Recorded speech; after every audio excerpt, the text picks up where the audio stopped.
Ayan, maganda. Oh my God!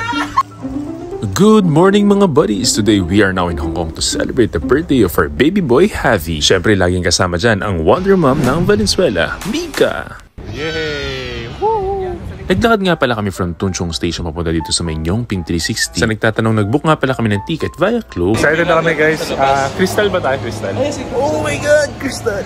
Paano masasabi mo? Excited ka na ba doon? Excited! Basic, very basic.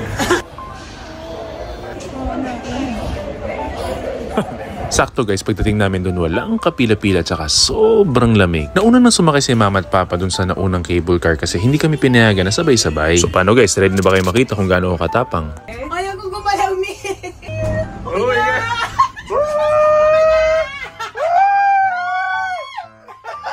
Hala!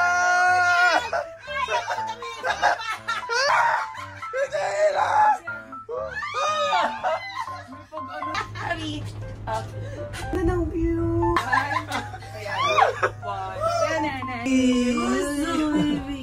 Yung ground temperature nga pala nung umalis kami guys is around 12 degrees. Pero pag akit namin umabot yata ng 9 degrees kaya medyo foggy. As in guys, nung umaakit na kami wala na talaga kami nakita. Ang sarap maglakad-lakad guys, yung feeling mo nasa movie ka. Kaso nga lang yun, biglang umulan. Kaya importante guys kapag pupunta kayo dito, i-check nyo lagi yung weather forecast. Pinakamalamig kasi sa Hong Kong guys around December to February. Kaya kung pupunta kayo ng ganitong mga buwan, dapat lagi kayong handa. Paiba-iba kasing weather dito guys. Minsan okay yung pagkalamig, minsan lalamig naman ng sobra. Kaya ayun, dahil maulan tsaka sobrang foggy, uwi na lang kami.